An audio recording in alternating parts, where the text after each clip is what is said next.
Hey, everybody, welcome to Contra Talk. My name is Richard Henry, and this is the podcast where we talk about things that matter. Today's guest is a former atheist, lifelong atheist turned Christian, posting spicy memes on Twitter. His name is Daniel. He goes by Daniel, and it's going to be a little different as we're doing just a testimony. And I love testimonies. I love hearing them during baptisms and just talking to people and how they came to Christ. And so this is going to be that for this episode. I hope you enjoy it.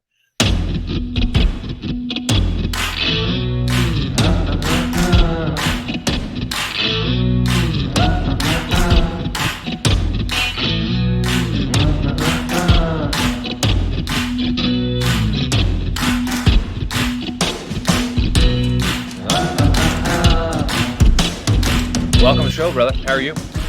I'm doing great. Thank you so much for having me on the show. How are you doing? I'm doing well. I snuck in a bowl of potato soup my wife made just before this conversation, so it's good. That sounds great. Yeah. Well, I know you're a little incognito. Normally, there's a picture at the end of the rainbow on my end or from my end, and you're not. You're concerned about doxing. You have a decent, not an enormous, but I'd say a decent interactions with a lot of crazies online. So that's why if the audience is wondering, hey, where's his picture? What's going on? That's intentional. So, Daniel, why don't you just tell us a little bit about you, if you can, and just kind of elaborate on how you came to Christ.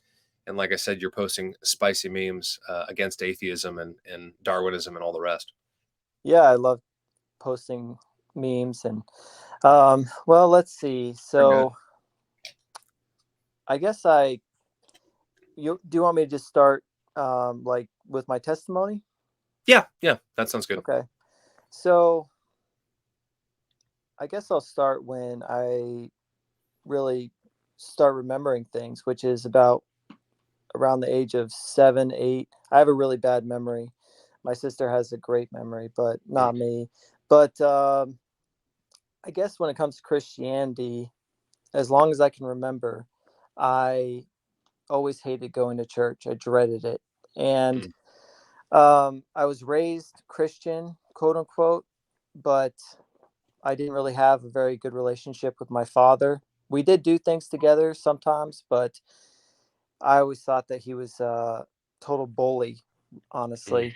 And he did not represent the love of Christ to me or to my family, as far as I'm concerned, which is really unfortunate. And that may be a big reason why I had a very bad taste in my mouth when it came to Christianity. But another thing that I really dreaded about going to church was it was a Pentecostal church, and I'm sorry if you're Pentecostal. I'm not. No. Okay. There's somebody watching who is. That's okay. Yeah, but the way that they worship always weirded me out a little bit because they put their hands up in the air and they just act really strange during that whole time. And it never felt genuine to me. Honestly, if I'm being honest, it still doesn't feel genuine to me. I'm a Baptist, though, and we just sing hymns, but that's kind of getting to the end of the story. So I always dreaded going to church as long as I can remember. My mom will say that when I was pretty young, I got baptized and I made profession of faith. I have no memory of that whatsoever, but she says it happened. I believe her. She wouldn't lie about it. But yeah, I always hated going to church. So I guess the first thing that really happened that was significant to this part of my story, my testimony, is that my father decided to have an affair and cheated on my mom. And after my mom bent over backwards to try to preserve the marriage, my father basically said, "No, I want to continue this affair." And that's what he did. And so it caused a divorce, which I was actually really happy about because my dad was very intimidating, very mean. And I was getting to the point where I was about to get big enough where I was going to challenge him because I was really tired of the way that he was towards us, especially me. And I was about to challenge him, and he probably would have killed me because he was about 225 pounds. and very, very mean. And Mhm. yeah, I probably would have ended up in the hospital or worse. So when they got divorced, I was about to enter into high school, and he was no longer living with us, which I was really happy about, like I said. Um, and after that, it was just me, my brother, and my sister, and my mom that Mhm. all lived together. And he wasn't really in the picture anymore. So I guess I was just living there with my mom and my brother and sister, and I was kind of the man of the house, but I didn't really act like it. Mhm.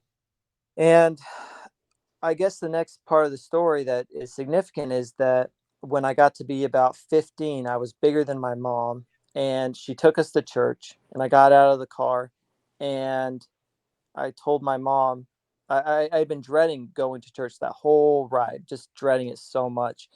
So we got to church, and I got out of the car, and I looked at my mom and I said, "I'm not going in there. I'm going to Mhm. walk back. I'm not going to church anymore." And she knew and I knew that she couldn't stop me. And so that's what Yeah. I did. I walked back home. And after that, I didn't go to church anymore. And she says that soon after that, relatively, maybe a year or so, my brother and sister stopped going as well, which, of course, I feel really bad about now, especially since neither my brother or my sister are saved Mm. even now. So it's one of those things that you wish you could take back, but Yeah. God's God has a plan. I don't know what it is, and I don't understand it, but He has a plan. So, Yeah. anyway, so I got really into atheism after that. After I told my mom that I didn't want to go to church anymore, um, and I was kind of a loner in high school. I mostly kept to myself. I felt like high school kids were really immature, and I just didn't really want to have anything to do with that. Not that I Mhm. was like a beacon of maturity, but that was just how I felt, you know. Sure. Um, so let's see. I got really into atheism. I really liked the Four Horsemen of Atheism. Do you remember those guys? Yeah, Dawkins and Harris and Dennett Hitchens. Yep. and Hitchens, yeah. Yeah. Hitchens was my favorite.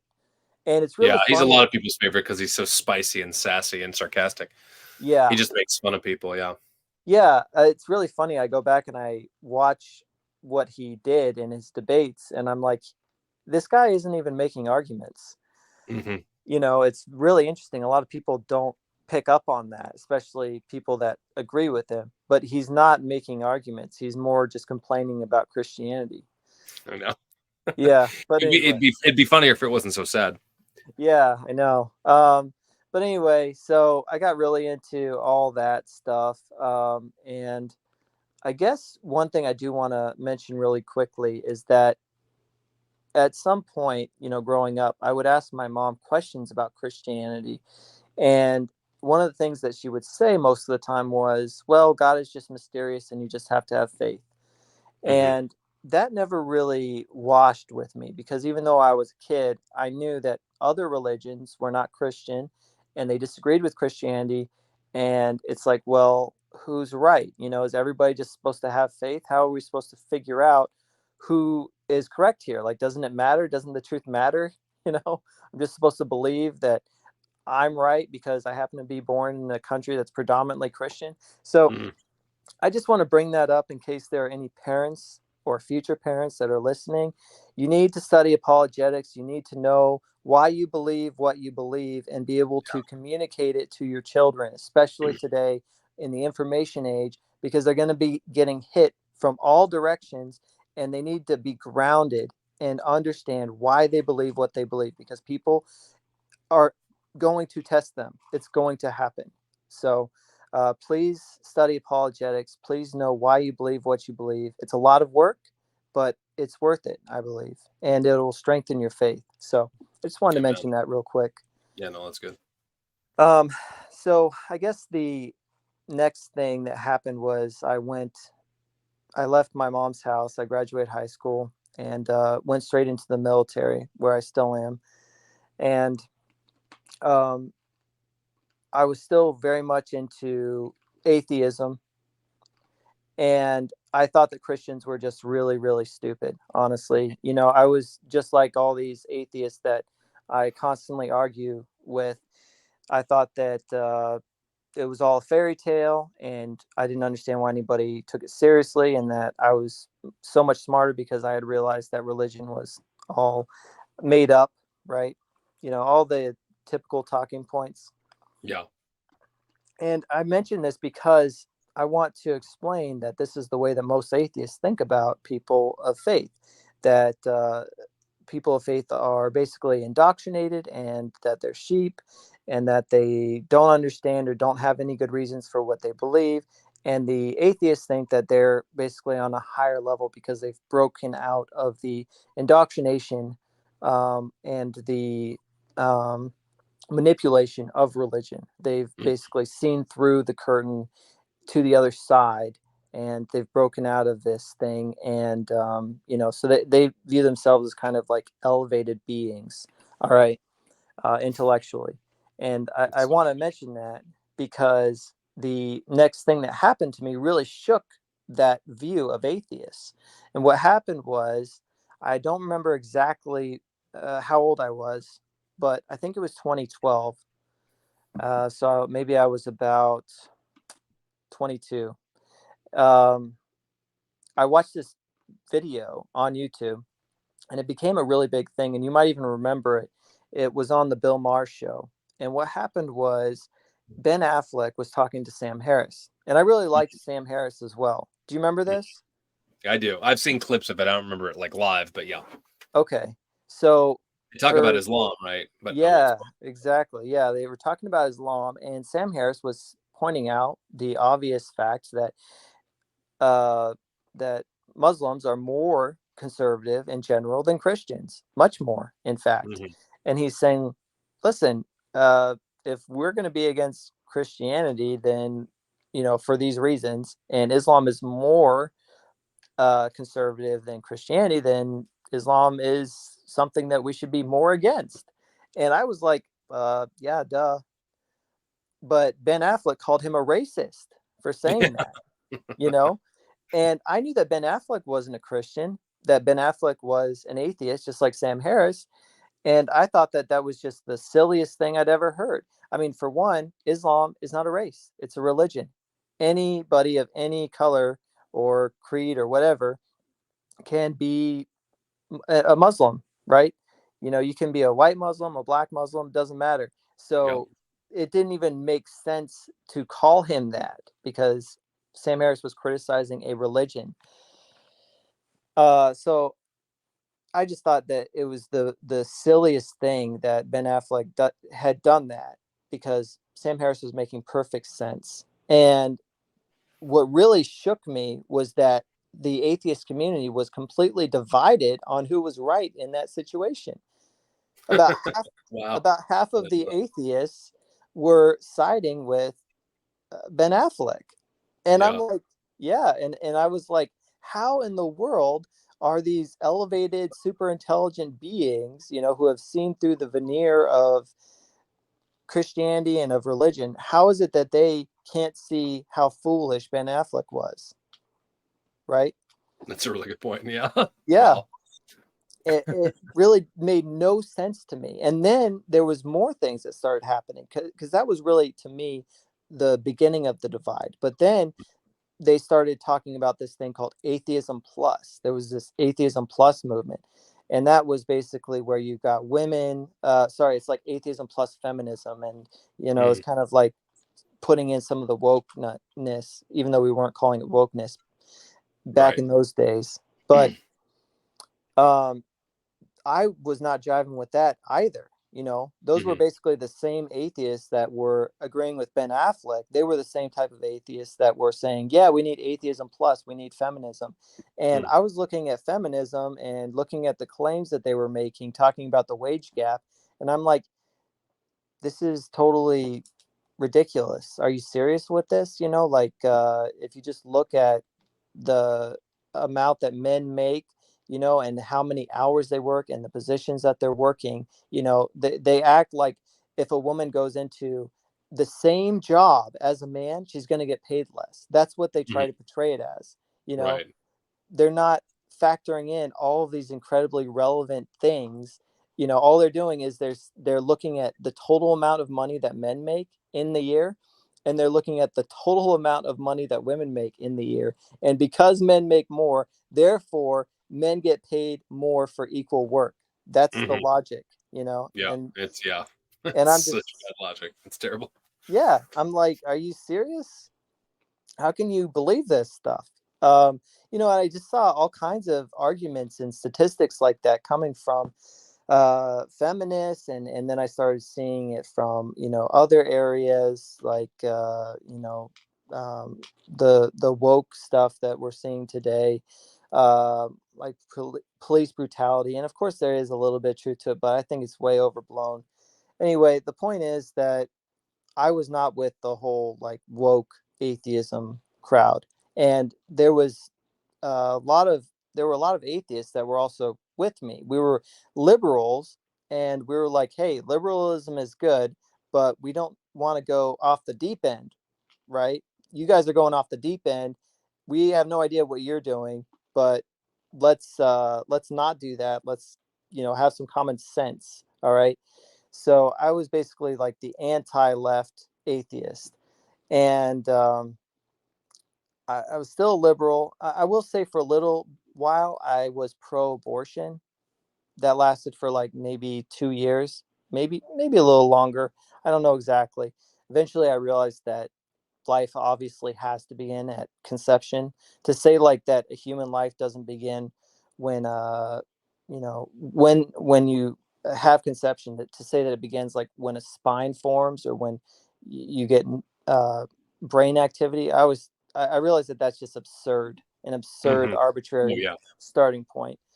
um and I also want to say that for a little while I was pro LGBT as well, like pro gays. Like I used to lecture my mom about this kind of stuff, but that really didn't last that long.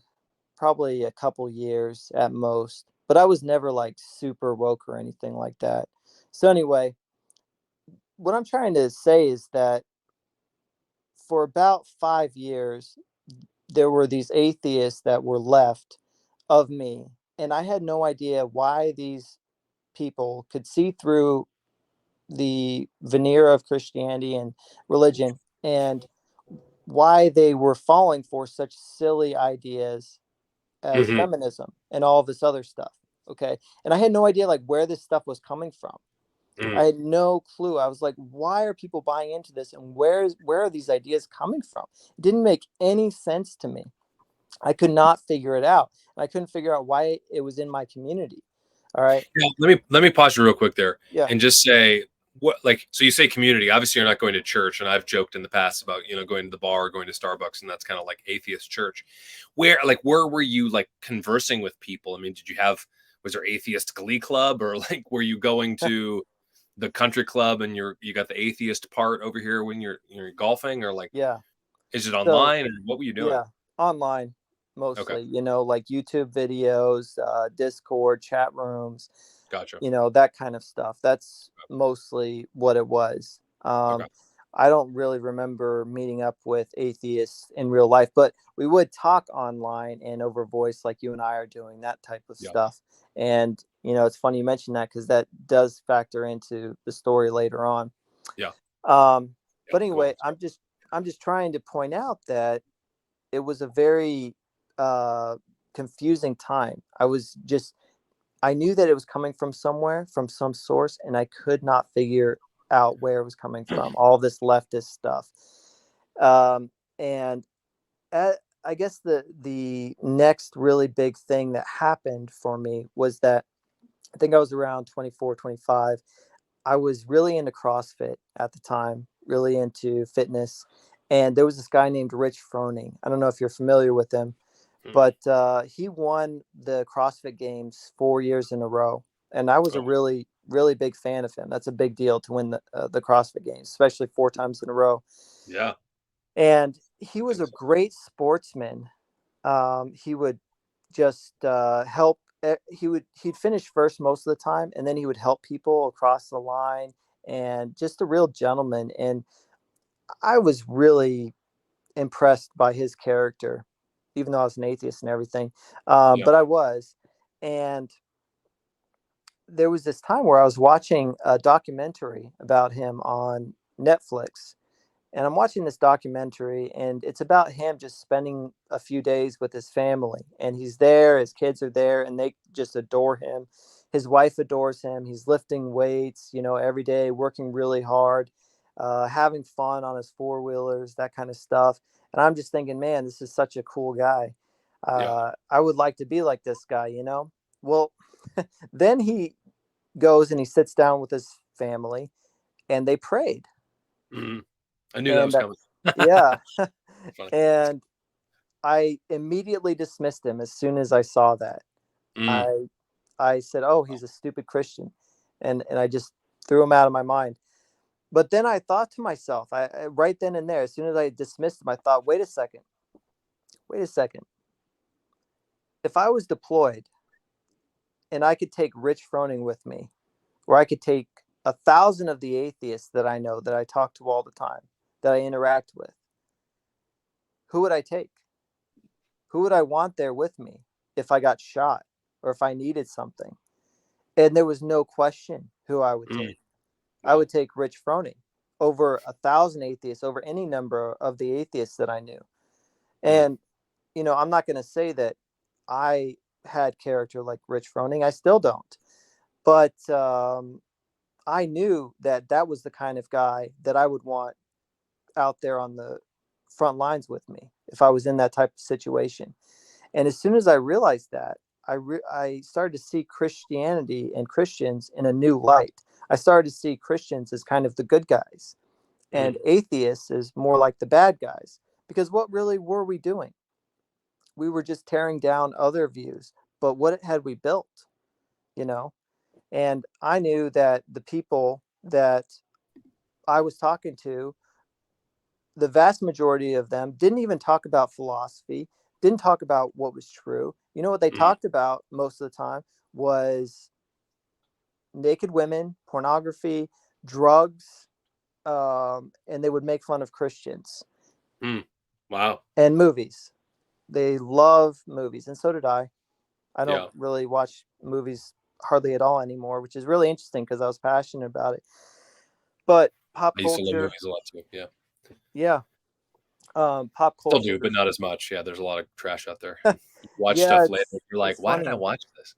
Yeah. Yeah, yeah. I mean, like I used to love the movie Pulp Fiction, and now I won't watch that. Yeah. Um, but anyway, so I just realized that these atheists, even the ones that agreed with me politically on stuff, were really just degenerate. Even though I didn't really use that word and I didn't really know that word, Hmm. that was just what they were, and they were very different from men like Rich Froning, who had a family, who had built something, who was a hard worker, who had character, who would do the right thing, even if it was difficult, even if it killed him, maybe, right? So that really changed my perspective on Christianity and on Christians. And I guess trying to think of the next big thing that, oh, yeah.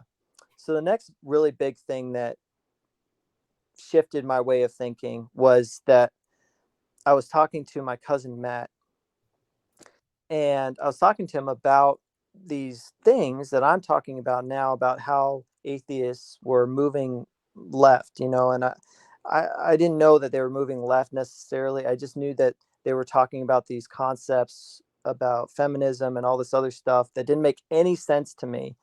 Saying that women were oppressed and minorities were oppressed and all this stuff.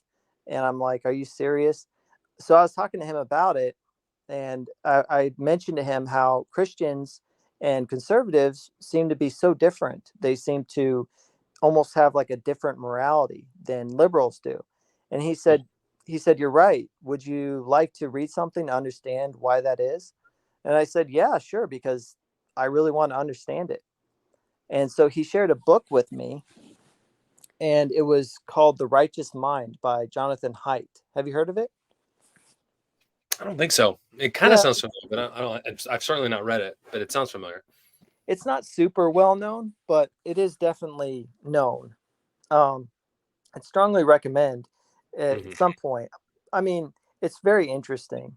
But what Jonathan Haidt wrote about and what I read was that liberals are actually only operating on two moral pillars, whereas conservatives are operating on the same two moral pillars, but they also have three other ones. Okay. So the liberals are operating on the pillar of fairness and and do not harm. So fairness slash equality and do no harm basically are the only two pillars that the liberal is typically operating on, whereas the conservative has three others. One is tradition. Um, One is not breaking taboos, basically, if I remember right. And I can never remember what the last one is. But this book basically showed is that conservatives have a much more fleshed out moral system for making their decisions. Hmm. And that's why, and this, a lot of people don't really know this, but when I say it, it's going to click. That's why if you ask a liberal, hey, is it okay for a brother and sister to have sex as long as the woman can't get pregnant? They're going to go beep, bop, boop, no harm because there's no baby because the woman can't get pregnant. So therefore, yeah, it's fine. As long as they both consent, there's no harm. So what's the big deal? Yeah. Whereas the conservative is going to be factoring in additional things like, Right. no, that's a taboo. It's not right for brother and sister to have sex. There are other things rather than just, fairness and equality and harm or do no harm, that are being factored in. Do you see what I'm saying? Yeah. Yeah. Yeah. So when I read that, it just made so much sense. And what's Hmm. really interesting too about that book is it's written by a liberal. Jonathan Haidt is a liberal, but Hmm. he studied this and this is what he found. So that really, once again, just added even more fuel to the fire, which was that Christians were really kind of the good guys. And I guess at this time, I started to just think that even though Christianity was probably false or almost certainly false because there wasn't a God, I started to realize that the values that come from Christianity, like family, tradition, hard work, love for your neighbor, love for your enemy, that these things are really, really good. And that if you get rid of these things, if you get rid of Christianity, you're going to open up a really bad can of worms. Hmm. I started to realize that we had been doing that in our country. We had been getting rid of Christianity, and I had been a part of that. And that, I mean, I still believe that the normalization of pedophilia is probably less than 10 years away. If I, Probably I less don't than think we're that. that far Yeah. away from it. I mean, it's already. Yeah. I mean, with the amount of stuff, even with Sound of Freedom, that film, which of course that's Yeah. not normalization, but with all the rumors of Washington D.C. and Epstein and this and this and this, I mean, it's. I mean, I just saw some article on Twitter about, or was a post on Pornhub and how it was like some girl got kidnapped at like 14 I or saw that 15. too. Yeah, and it's like she was missing a year, and it's like multiple videos and all this other stuff. And then it had like comments, but they were kind of, it was like a graphic, right? It wasn't all full, like whatever. But anyway, it was, yeah. I mean, that's, of course that's not normal, quote unquote, but it's on the cusp for sure. Yeah, it's insane. I mean, there's already minor attracted persons maps, Yeah. and they're already changing that lingo. It's no longer sodomy. It's just gay or homosexual. I mean, Right. same sex marriage. Oh, it's love. Blah blah blah versus gay marriage or other lingos that have gotten swapped out. It's crazy. Yeah. To me, what I saw as an atheist and what I still see is that the things that that the people in our country were able to say, no, this is wrong, and we're not going to do it, were being taken away and stripped Hmm. down. You know, and it was like at one point you could not be a homosexual in this country. It was completely unacceptable, Hmm. and that had been normalized. And we were just normalizing all of these things that had been at one time totally unacceptable. And I just realized this is being done somehow, some way by design, Hmm. and that the final, this is clearly being done on purpose. And the final thing to really just take away everybody's foundation really is pedophilia. Because if you can normalize pedophilia, then what can people even point to say that right and wrong even exist? Hmm. Because right now you can still talk to a liberal and say, hey, pedophilia is wrong, right? We're agreed on that. Like, it's wrong to have sex with children. That's wrong, right? We're good on that one, right? But Yeah. what happens when you can't even agree on that? What happens when people don't even Yeah. understand that in normal society? Like, what do Mm. you even do, right? But obviously that's exactly what someone like Satan would want, right? Yeah. So anyway, I just kind of saw the writing on the wall, even as an atheist. And of course, by this time, I was totally against abortion, which was very strange to my atheist friends. Um, I guess I'm trying to think of what happened next. I guess the next thing that happened was I figured out where all the left stuff was coming from. And like I said, I had been itching. I've been really like, it was something that I was trying to connect the dots on. I knew that there were all these dots. I was trying to connect them. Where's all this stuff coming from? Where's it coming from? And then finally, I read this book about socialism. I can't remember exactly what it was called, but it was about how socialism was coming back into America. And Hmm. when I read that, everything clicked into place. Everything clicked into place because I hadn't even been considering that the source for all this feminism and wokeness was communism. Mm. I hadn't even considered that because in my mind, everybody knew that communism didn't work. Right. Everyone had given up on, everyone had basically laughed communism away when what is it called? The Iron Curtain came down, in 1990, Right. uh, or maybe it was 91. But yeah, when that happened, to me, even though I was very young at the time, but I found out about it. I thought everybody had agreed that communism was the stupidest thing ever and nobody took it seriously, right? And Tell then I that to. realized, huh? I said, tell that to China. Yeah, right. Well, Yeah, I mean, most of the Chinese people are good, hardworking people, and there's millions of Christians. It's just the small percentage of the CCP. But anyway, yeah, I know. But yeah, I realized that that was the source of all of this stuff. I mean, honestly, ultimately the source is Satan, right? But um after that, he's using communism as a vessel. And really, what we had done in this country was we had swapped the proletariat and versus the bourgeoisie, which is old communism. We had swapped that for women who are now oppressed instead of the proletariat, uh, and they're oppressed by men. So men are now the bourgeoisie, or minorities are oppressed, and white people are the bourgeoisie, right? And or homosexuals are oppressed, and they're being oppressed by the straight bourgeoisie, right? So it's mm, basically morphed into social communism, basically, instead of economic. But hmm, it's the same cultural type of Marxism. thinking. Yeah. Yeah, Hmm. cultural Marxism. Thank you. Yeah, it's the same type of thinking. And when I realized that, man, it was just like a bomb went off in my head. I couldn't believe it that I had missed it because it had been right in front of me this whole time.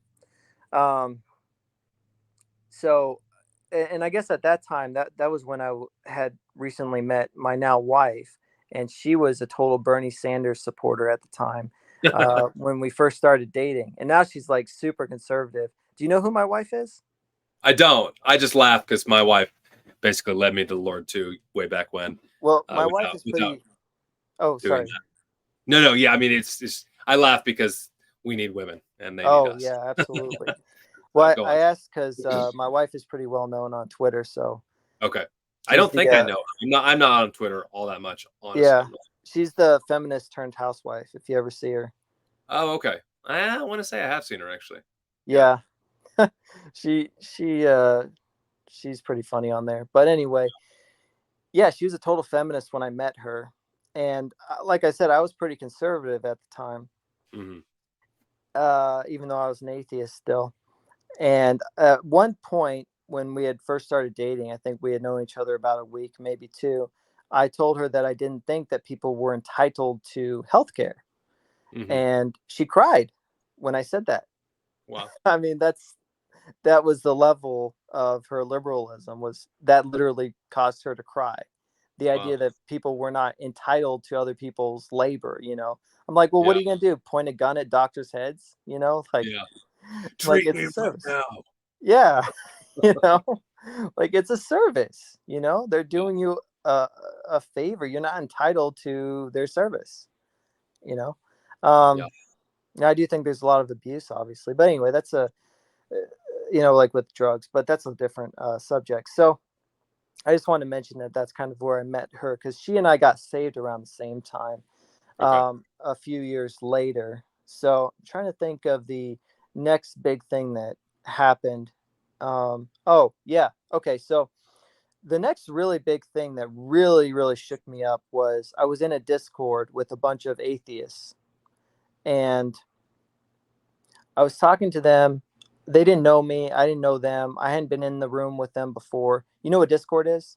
Hmm. Yeah. Yeah. So for anyone Yeah. that doesn't It's know, like GroupMe and like Slack and all those. yeah, yeah. So Yeah. for anyone that doesn't know, it's just it's Signal. a chat room where a bunch of people can all talk in the same room together, and not typing talking, but like talking like I'm doing right now. And Oh, that's right. Yeah, you can do audio too. Right. Right. Right. yeah, so I was doing audio, right? And these guys were pretty philosophically minded, and they were atheists, and they wanted to ask me questions because they didn't know me.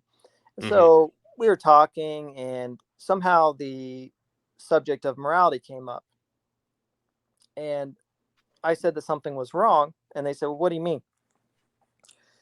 And I said, "What do you mean? What do I mean? It's wrong." And they said, "Well, do you mean it's objectively wrong?" And I said, "Yeah, of course." And they said, "Well, you don't know that much about atheism, do you?" And I said, "What do you mean? I've been atheist my whole life." And they said, "You really can't justify objective moral values and duties under atheism because of Mm. Hume's guillotine, and we there's no actual authority above all of us. So you really can't bridge that gap." And I had never heard this before in my life. So Mhm. I was like, "What are you talking about? What is Hume's guillotine?" You know, I have no idea. But I thought that what they were saying was absurd, because of course rape was wrong. You know, I had Mhm. always, even though I was a degenerate porn addicted atheist still, right, I Yeah. always thought that rape was wrong, that murder was wrong, that these things were not a question, and that even if everybody in the world suddenly changed their mind and said, "Oh, these things are good," they'd still be wrong. It'd Mhm. still be immoral. There was a fact about the matter, right? So I thought that what they were saying was total nonsense, but they did seem very intelligent. And I decided that I was going to go and try to prove them wrong. And so I started Mhm. looking into what they had said, because I'd written it down, started looking into it, and I started to understand the problem. And I actually spent about at least 2 years, maybe four, trying to create a philosophical system without God that could justify and account for objective moral values and duties. And eventually I just completely failed and realized how unbelievably difficult the problem really is. Mhm. And when I realized that, it was really difficult for me, because it's like, well, what do you do? You've got you think that atheism is true, but it's leading you to this absurdity of saying, "Hey, man, uh, I don't like rape, but if you like rape, then go ahead and rape. I just personally, I don't like it, but Yeah. you do you, because your opinion is just as valid as mine." Yeah. That was absurd to me, you know, and I don't understand how anybody in their right mind can say that. To me, Mhm. when someone says that they believe morality is subjective, I'm like, then why even talk about it? You know, Mhm. that's like playing golf and saying that there's no rules. Or Why anything even else. Yeah. Yeah, why even Yeah. play it? Why even Yeah. talk about golf? There I is no won. golf. See ya. Yeah, Yeah, exactly. like you could pick up the ball and just place it in the hole. There's nothing to appeal to, Right. right? So why are we talking about it? You know, you just want to tell me how you feel about stuff. Okay, I have feelings too. So what? Like everybody has an opinion. Are we appealing to something that is outside of us that is real, or do you just want to tell me how you feel about something, which is totally Mhm. irrelevant, you know? Anyway, it's something that I am really passionate about, and Yeah. so sorry if I got on my soapbox for a second there, but it really No, no, annoys me. no. Praise God. It's good. Um, so that really shook me up in my atheism, and I had a very big dilemma with that, you know, um, and it made me start to look at atheism and say, well, I've always thought that atheism was true. I don't like atheists, Hmm. but I thought that atheism was true, and it made me start to think about what other types of things atheism might lead to, because I'd been very critical of Christianity, but I Hmm. hadn't been critical of what the world would mean if there was no God. I hadn't really given that much thought. But now that I realize that if there's no God, then there's no objective moral values and duties. Well, it's like, well, is there something else that I'm missing as well? What else is there, right? And so I started to dig into atheism and question things a little bit more. And one of the big things that I realized fairly quickly was that I had been basically being a total hypocrite in my epistemology. So, for anybody that doesn't know, epistemology is the theory of knowledge. It's like, how do you know what you think that you know, Hmm. right? Like, how do I know that I'm here having this conversation? Okay. How do you know that your wife loves you, right? These things that you believe, how do you know that they're true? Okay. Hmm. That's what epistemology is about. And I had been saying, I don't believe in God because I haven't seen any evidence that God exists. If you show me evidence that Santa Claus exists, I'll believe in Santa Claus. If you Hmm. show me empirical evidence that God exists, I'll believe in God. And notice I said the word empirical there. That's because empirical, I was an empiricist. And as an empiricist, I was saying, I need to see or smell or sense, touch, whatever. I need to observe with my senses evidence, and then I'll believe in the thing if it's good and if it's compelling. I haven't seen any of that empirical evidence for God, so I don't believe in God. Show me empirical evidence for God, I'll believe in it. Well, I realized that that's an argument, right? I'm appealing to logic when I say that. I'm saying it's logical not to believe in something unless you can touch it or see it, right? So I'm appealing to logic. Well, have you ever smelt logic? Do you know what logic smells like? Do you know what it feels like? Have you ever seen logic somewhere? Oh, Like, yeah. I haven't, you Tasted know? it. Yeah, have you tasted it? No, of course not. That's a good point. So, Yeah. and this is something that people don't think about, but I'm literally appealing to something. I'm saying that it exists. I believe, I say that Christianity isn't logical. Atheism is logical. So I'm saying that there's this thing called logic that exists, but I'd never seen it with my senses. You know, I'd never observed it. I'd never seen a paper that could prove it. And not only that, but I didn't believe that logic existed as a physical thing. If you just think about it for a second, logic isn't made of atoms, it's conceptual. So why am I believing in this thing that isn't made of atoms? And I'm calling myself a materialist, right? I'm saying everything is reducible to matter. Well, here's this thing that isn't reducible to matter. It's immaterial in nature, it's conceptual, yet it somehow exists. And I'm appealing to it like it's relevant. So that just made me a total hypocrite in my epistemology. Because if you're going to say, I don't believe in X. I don't believe in God because uh, you know, there's no empirical evidence to support the existence of God.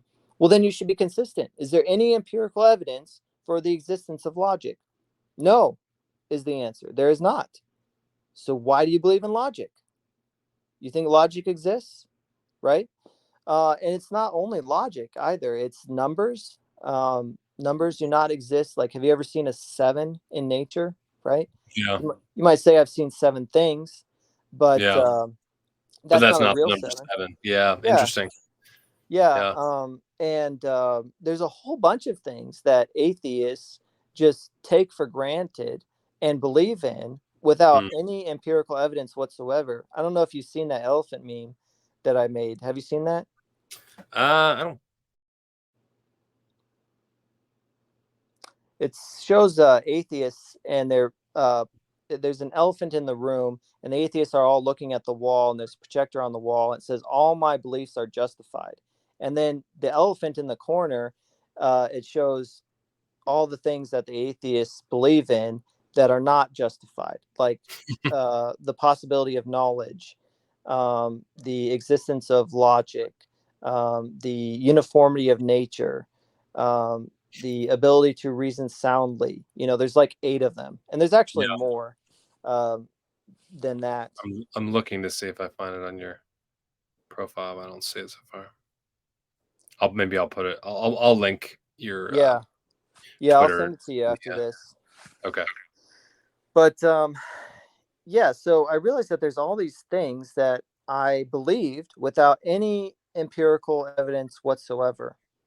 Hmm. And so at this time, I had been talking to this atheist guy. He was in his 40s, probably 45. And we'd known each other for at least a year and a half. And I liked him. And I said to him, as I'm thinking about this stuff, I said to him, "Hey, man, I realize that I believe in this thing called logic, and I've never seen any actual evidence for the existence of logic." I said, I, "Am I not being inconsistent here?" And I said, not only is it logic, but it's also numbers. It's also uniformity of nature. Uh, just I'd real say quick, love too. I mean, I yeah, would put love in love. that category. You can't I see would or too. taste love. hmm There's a lot of things. The possibility of knowledge. Actually, I'm going to talk about that in a second. But I said, am I not being consistent here? Like, aren't we not being consistent here, you and I? And you know what he said to me? He's, I'll never forget it. People think I'm lying when I say this, but I'm going to say it anyway because it's the truth. He said to me, "If you keep asking questions like this, you will not be an atheist for very long." That's what he said to me. Wow. Wow. Yeah. And, I was genuinely asking. And so when he Yeah. said that, I'm like, well, I'm going to keep asking questions like this because I care about what's true. I'm not going to stop. Wow. Yeah. So, Unbelievable. and he was right too. He was right. Yeah. Because I think I got saved about 6 months after that. But there was one other really big thing that I realized that really just pushed me over the edge, and that is the possibility of knowledge. So, what I realized is that atheism actually cannot be true because it leads to a obvious and glaring contradiction, which Hmm. is that the atheist, if there is no God, the atheist cannot know anything. And I'm going to flesh that out real quick, but essentially they're boiled down to saying, "I know that I know nothing." All right. Which is a contradiction. It's like saying the truth is there is no truth. Hmm. Well, which is it? Is there a truth or is there no truth? Right? Hmm. It's a contradiction. And if you say, "I know nothing," it's the same thing as saying there is no truth. It's still a contradiction, right? Because there is no truth is a truth claim. So is it true that there is no truth? Or do you know that you know nothing? Right? That's a knowledge claim. Anytime you Hmm. talk about what you know, it's a knowledge claim. All right. So, um, I guess to explain further, the there are two reasons why the atheist cannot know anything. The first is that all of our knowledge, everything that we know, is based on unjustified assumptions. Okay. And those are those things that I was talking about on my elephant that we don't have any evidence for and that we just believe in. So, one of those unjustified assumptions is that our reasoning is sound. If I ask you, how do you know that your reasoning is sound? In order to prove that your reasoning is sound, you have to appeal to your reasoning. Hmm. That's called begging the question, Hmm. right? Because if you're crazy and you say, well, here's all these great reasons why I think my reasoning is sound, they're not actually going to be great reasons, are they?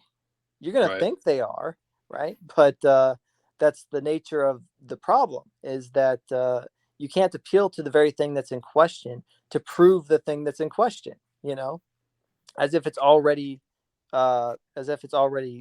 true, right?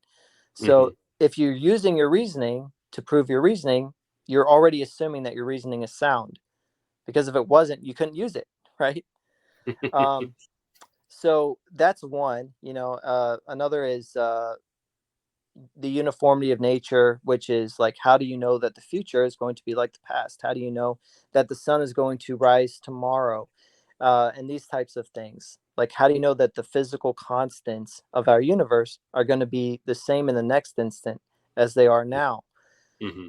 Nobody does. And Hume, who was a philosopher and an atheist, he actually had this exact critique. He said, hey, we're all assuming the uniformity of nature, but you have to assume it in order to prove it. There's Hmm. no way to actually justify belief that the future will be like the past, because we don't have any information about the future. It's like, imagine you're walking backwards and you're taking steps, right? And all you can see is where you've walked so far, but you can't see anything behind you because you're Hmm. walking backwards. And you say, I've taken 100 steps and I haven't walked off a cliff. So I feel like I can be reasonably certain that the next step, I'm not going to walk off a cliff. That doesn't follow. You have Right. no information about what the next step is going to be. Do you see that? Mm. Yeah. And that's really what we're going into when we talk about uniformity of nature, is what is the justification for thinking that the next step is not going to be a cliff? Because Hmm. saying all the steps before haven't been is not a justification, because you have no information about what is going to be on the next step. You have no information about that. All you know is how it's been so far, right? Hmm. So like I said, there are like 8 of these things on the elephant. The existence of the laws of logic, those are also totally circular. You literally, if I say to you, can you prove the laws of logic exist? Guess what you have to do? You have to use the laws of logic to prove that logic exists. Right. You have to use the law of identity. That's begging the question. You know, you cannot go outside of logic in order to prove logic. You have to assume it in the first place to prove that it exists, which is circular once again. So, what I'm saying is that all of the things that the atheist is using are unjustified assumptions, because they're all viciously circular and question begging. And if they're all unjustified assumptions, then any knowledge that's built on top of an unjustified assumption is not justified, Hmm. because it's based on an assumption. And in order to have it be knowledge, it has to be a justified true belief. That's the nature of knowledge. So if your belief is not justified, it's not knowledge. And all of our beliefs rest on uh, unjustified assumptions. So how can we have knowledge, especially if you're an atheist? That's the first reason why atheism cannot account for knowledge. The second reason, which is more interesting to me, is that even if you could somehow have real knowledge, like let's say you did have knowledge and I said, how much do you have? And you said, well, I have like, let's say 1%. That's really generous, but let's just say you know 1% of all possible knowledge. Hmm. So draw a circle and imagine that there's a little dot in that circle, which is 1% of that entire circle. So that 1% is what you know right there. Okay. Now, the question is, can all the stuff in that circle that you don't know prove you wrong about the things that you think you know that are in that dot? And the answer should be yes. Of course it Hmm. can, because it's new information, right? Hmm. So, what that really means is that in order to know any one thing, you have to know everything, because you have to be right. If you know something, it's got to be a true belief. So if you could be wrong about what you think you know, then you don't really have knowledge. If you can be wrong. And if you don't know everything, then the things that you don't know mean that you could be wrong about the things that you think you know. So what that means is that in order to know any one thing, you have to know everything. Hmm. So for knowledge to even be possible, there must literally be an all-knowing being. Because if all we have is beings that don't know everything, then knowledge is not possible, Hmm. technically speaking. Okay. Now, does the atheist believe in an all-knowing being? No. So if atheism were true, then knowledge would be impossible. Okay. And that would mean that we couldn't know anything. But to say you can't know anything or I can't know anything is itself a knowledge claim, which is a contradiction. It's like Hmm. saying there is no truth. Um, and just to flesh that out a little bit more, all claims about falsehood are claims of truth. Okay. Hmm.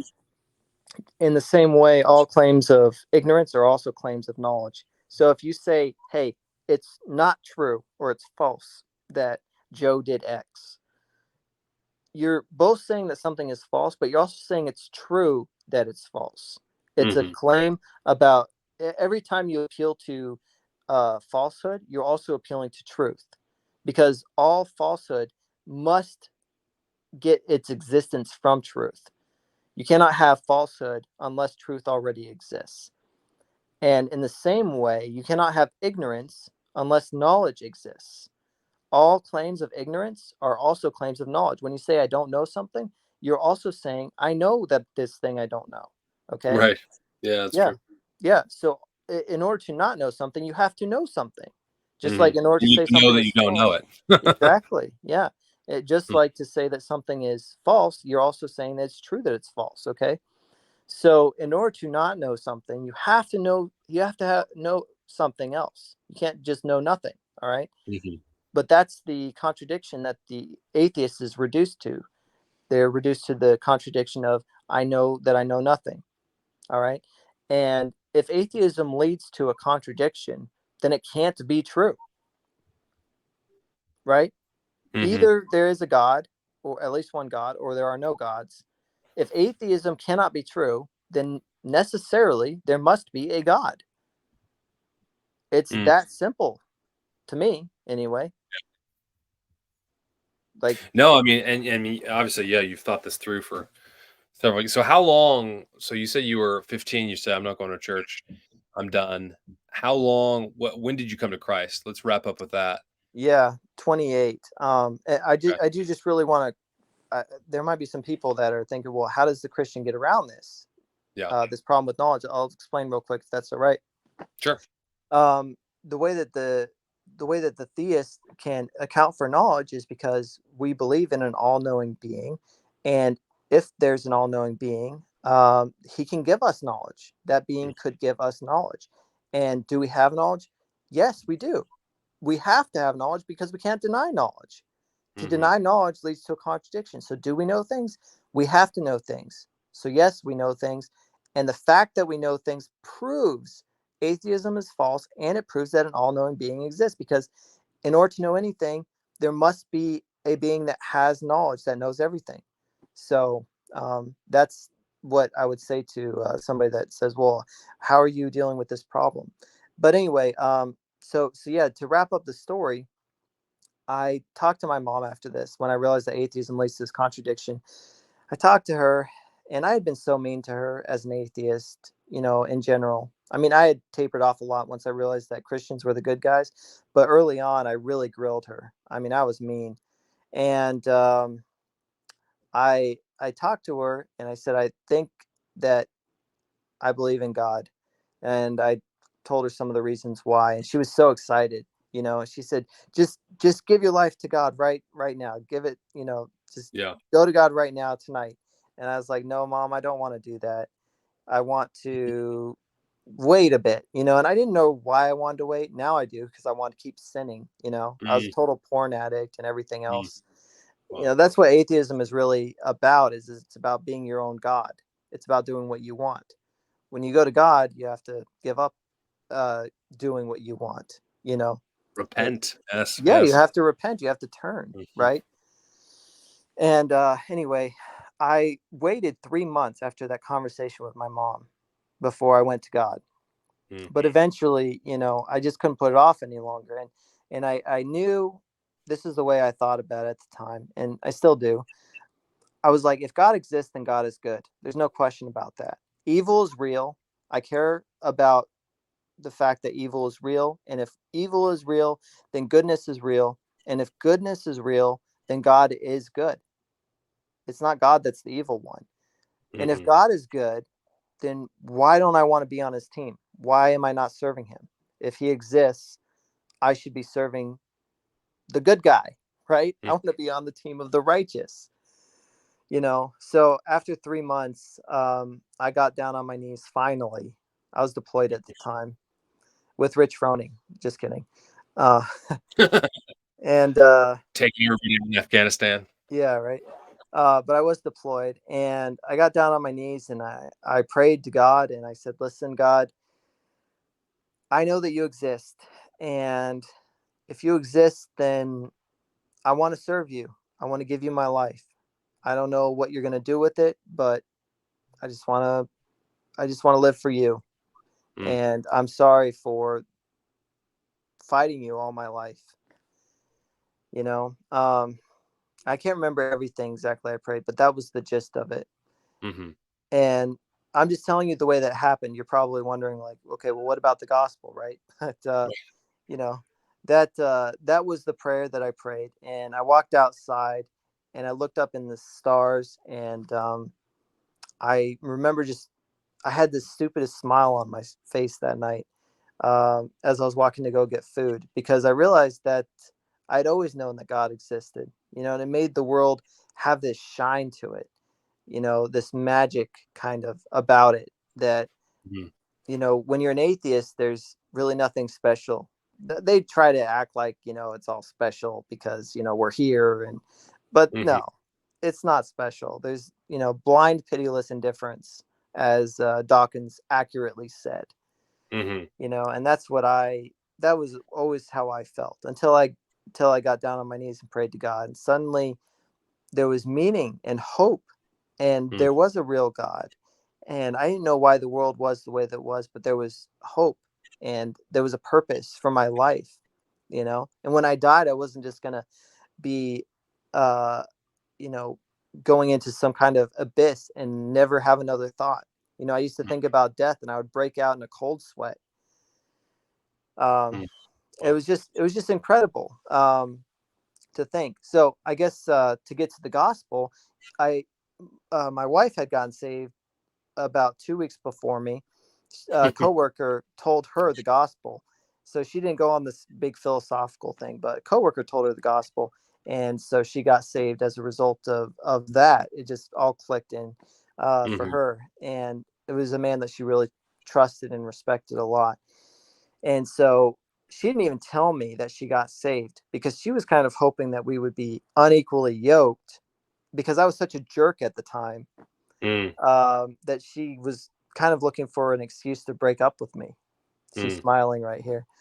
That's the truth. I've changed a lot since I got saved and Praise everything. God. Yeah. So I guess, yeah, it was about 2 weeks, maybe a month after that I heard the gospel, and I had heard the gospel my whole life, Mhm. but I was just trying to learn more, about God and stuff. And I heard the gospel again, and suddenly it made sense. You know, I had heard it my whole life. Jesus died on the cross for sins, blah, blah, blah, blah, blah, whatever Mhm. that means. Right. And then now I hear it, and I'm like, wait, that's what you guys have been saying this whole time, that God literally came to this earth and lived as a man and died for my sins.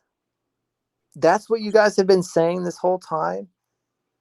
It's incredible. And it just suddenly made sense. And when I realized that, of course, I was a Christian. because I hadn't really been sure like which God it was. I knew there was Hmm. a God. I knew I was serving him. I just wasn't really sure which one. But once I heard the gospel, that was it. I was a Christian, Wow. and I went back home and found out that my girlfriend, now wife, had gotten saved, and we started going to a church. We actually started going to a very progressive, liberal church, and we've had really bad misgivings, and we ended up changing churches and became Baptists, and we're very blessed in that we have a wonderful church. I mean, I think it's like one of the best churches in America, honestly. Yeah, Um, that's it's great. small, but yeah, it's just a total blessing. A lot of people, I know you're trying to wrap up. I just want to say, though, that Oh, you're good. a lot of people feel like Christians are just total hypocrites. And, you go into a church and, people are going to be judging you and stuff like that. And that does happen. That really Hmm. does happen. And it's unfortunate. But my church is one of the most welcoming churches that I've ever seen. And my mom has been a churchgoer and a Christian her whole life. And she's come to my church and said it's the most welcoming church that she's ever been to, That's great. And yeah, it's just, we're just incredibly blessed by God. And we have 2 kids now. And, I want to say real quick too that when I got saved, God started changing my life. The things that I had loved to do, I started to see in a different light. People would be talking and they'd be swearing all the time, and I started to think, why are they using the F word so much? Mm. You know, why are they taking the Lord's name in vain? Why are they saying, you know, uh, Jesus here? You know, Hmm. when they're upset. I started to just see things in different lights suddenly. And I didn't expect any of that when I got saved because I didn't think there was anything wrong with me. Um, well, We never do. when, We never. I'm not that bad of a yeah, person. I'm not like yeah, him over there. exactly. Exactly. I didn't think that like I was going to like have to, change all these things. That's not why I went to God. It wasn't for Hmm. him to like change me. It was just because I wanted to serve the guy that was good. But once I Hmm. said I would do that, he started showing me that I wasn't good. He started showing me my sin and convicting me about it. And suddenly I didn't want to swear anymore. Mm. Suddenly I didn't want to watch movies like Pulp Fiction. Suddenly I didn't want to listen to rock and roll. I wanted to listen to hymns, you Mm. know? Uh, Me too, man. Me too. yeah, and suddenly I needed to stop watching pornography, you know, which was the hardest. Like there It are, grips you. It there grips you. are, yeah, there are so many men I know that are just completely addicted to that stuff, Mm. and it's horrible and it's evil, and I was trying to stop. I remember, and there would be like 2 weeks where I would be fine, and then suddenly this compulsion would come over me. It was like I lost control of my body, and I would Mm. go. And I just thought, man, I'm just never going to get over this. It's impossible for me to stop this. Hmm. And I prayed about it, and I prayed about it, and one day, I guess God gave me the wisdom. He said, talk to your wife about it. So I talked to my wife and I said, hey, I want to listen. I'm addicted to pornography. I want to stop watching it, and I need your help. Mm. And I said, what I want to do is you are going to be my accountability partner. And if I do it, I'm going to be honest with you. But I want you to ask me also and check in with me, like every day. Hey, did you do it?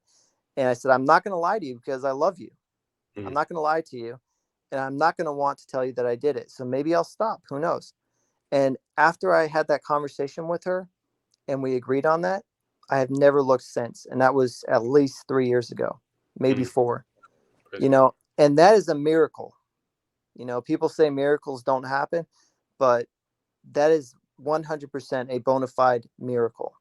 Yeah. And I can be on Twitter. I can be in these places where I see a woman that's like hardly wearing anything, or I can go to the pool and women are hardly wearing anything. And I don't look at them, Hmm. you know, like I look away. I don't stare at them. I don't look at their butts or lust over them because I don't want to.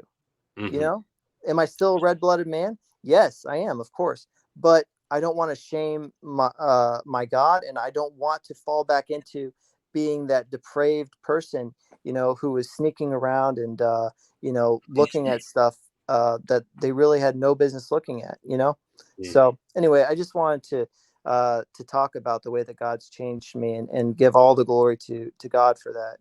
Yeah. No, that's amazing, brother. I really appreciate you sharing that because I mean, everybody's different. And of course that's a cliche, but it's true, right? And there's so many different ways that um, people come to Christ.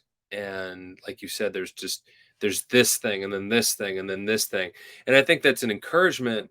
It should be an encouragement. I hope it's an encouragement, especially for the audience as well, because not only do we have relatives, family.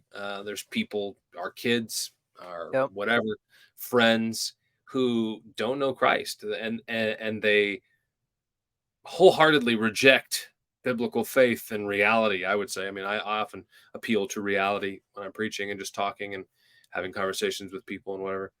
And because this is real, right? And there's how do we know? And like you said, epistemology and all that.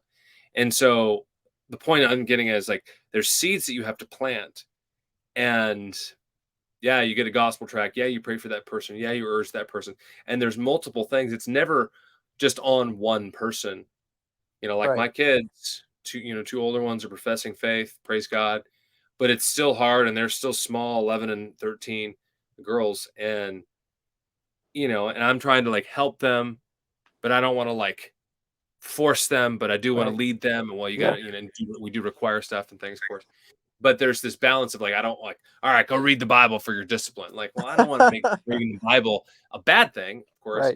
Right. But doing family devotions or listening to a Bible in the car when you're driving or something, and just things like that. And there's just seeds that are planted because I think back to when I was 13 or when I was 11, Yeah. and it's like I didn't come to Christ till I was 24, and so or 24, 25, and so it's like yeah, just relax, parents, relax, siblings, relax.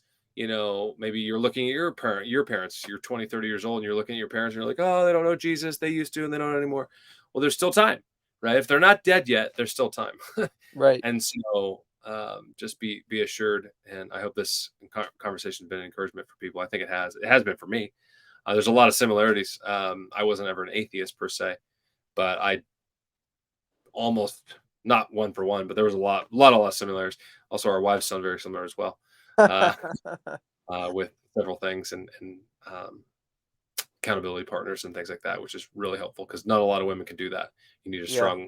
strong wife that is able to do that and doesn't take offense easily. So Right. that's tell your wife she's solid there. So that's good. Yeah. Where can people find you if you want to give her a handle since she's online as well? You Um, said Twitter, right? yeah.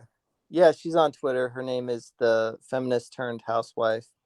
Okay. She has a much bigger account than I do. She has a very different style than me. She's the fire and I'm the ice. You know, that's what we like to say because she gets There you go. passionate. I never get upset at anybody, even though they attack and insult me all the time. It never bothers me. Mhm. Um, but yeah, we have very different styles, but we complement each other well. And yeah, I love her very much. Yeah, praise God.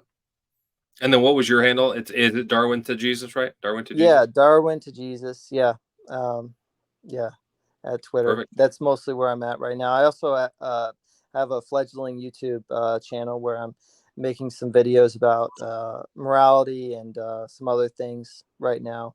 So trying to get that started. I do really enjoy video editing, and Yeah.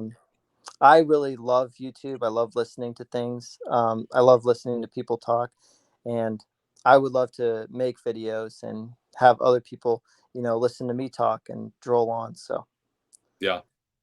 It's fun. Yeah, it's always the time. I never have enough time. I never make enough time is probably how I should say it. yeah, It's always very half the time difficult. it's always an excuse. So well, this has been good, brother. So yeah, everyone check out these two channels, mainly on Twitter. YouTube, and what was the YouTube handle? Is it also Darwin Uh, to Jesus? yep, same thing. Darwin and Okay, Jesus. so yeah, YouTube as well. And I appreciate it, Daniel. I really do. And that's it. Hope this was helpful for everybody. Until next time, take care. God bless.